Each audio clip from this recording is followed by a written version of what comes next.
जब वो कानून का रूप लेगी तो उससे जो शोषित, वंचित, दलित, पिछड़े, अति पिछड़े मुसलमान हैं, जो विधवा हैं, जो अनाथ बच्चे हैं मुसलमानों के हैं, जो गरीब हैं, उनको उस बिल के माध्यम से लगातार आज़ादी के बाद लोगों ने लूटा है। और कौन लोगों ने लूटा है? उन्हीं लोगों ने लूटा है जो सो कॉल्ड मुसलमानों के रहनुमा हैं, जो सो कॉल्ड अपने आप को सेकुलर कहते हैं, जो मुसलमानों की हिमायत कर। तो निश्चित तौर पर जिनके दुकानें चल रहे थे, जो इसमें भ्रष्टाचार में लिप्त थे, तो उन लोगों को आज तकलीफ हो रहा है क्योंकि सरकार एक। नमस्कार, आप देख रहे हैं बिहार डेली। मैं समीर कुमार।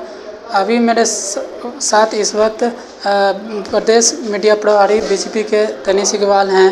इनसे जानते हैं, सर, जैसे वक्फ बोर्ड पर जो कानून केंद्र सरकार ने लागू किया है, इस पर आप क्या कहेंगे? ये कानून अभी लागू नहीं किया है, केंद्र सरकार ने अभी बिल लाया है और बिल को जो है अभी जेपीसी के पास भेजा गया है। वो बिल आज के समय के लिए अत्यंत आवश्यक बिल था और मुझे पूरा विश्वास है कि वो अभी बिल है वो कानून का रूप भी ज़रूर लेगी। और जब वो कानून का रूप लेगी तो उससे जो शोषित, वंचित, दलित, पिछड़े, अति पिछड़े मुसलमान हैं, जो विधवा हैं, जो अनाथ बच्चे हैं मुसलमानों के हैं, जो गरीब हैं, उनको उस बिल के माध्यम से जो अधिकार है वक्फ बोर्ड का वो उनको प्राप्त होगा।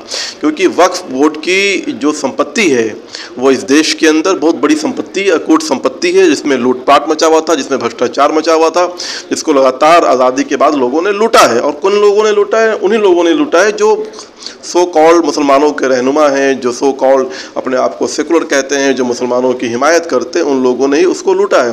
केंद्र की सरकार जो है उसमें जो अनियमितताएं हैं उसको समाप्त कर करके इस बिल के माध्यम से उसमें पारदर्शिता लाना चाहती है। तो सर, ये विपक्ष इस पे बोल रहे हैं कि ये गलत है, ये जो लागू किए हैं केंद्र सरकार ने।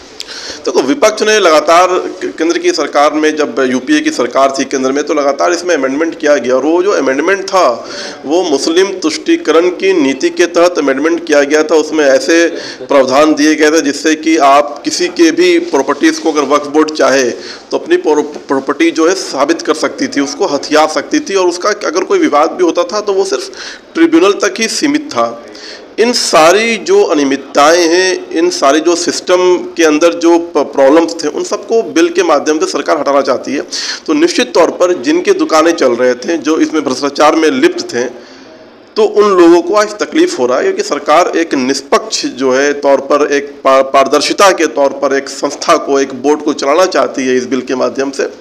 तो उन लोगों को जिन्होंने इसको लूटा है, जिन्होंने इसमें करप्शन किया है, जिनकी दुकानें चल रही थी, इसलिए वो लोग विरोध कर रहे हैं। तो आपने सुना, हमारे साथ इस वक्त प्रदेश मीडिया प्रभारी बीजेपी के तनीश इकबाल थे। इन्होंने साफ तौर पे कहा कि ये जो कानून आएगा, जो पेश हुआ है, ये जो वक्फ बोर्ड का है, ये सही है एक तरह से। ऐसे ही तमाम खबरों को देखते रहने के लिए बने रहें बिहार डेली लाइव के साथ।